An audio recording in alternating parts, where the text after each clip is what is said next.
Hi everyone, here we've got SONY Xperia C5 Ultra, and let me share with you how to change the screen timeout on this device.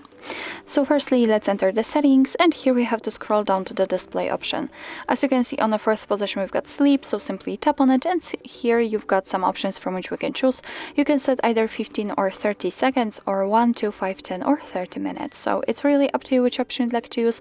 All you have to do right now is simply tap on it. So let me pick 10 minutes for example, and as you can see, it is immediately notified right here that from now on, after 10 minutes of an activity, this device will black out. So actually this is it. This is how to change the sleep timeout in your SONY Xperia C5 Ultra.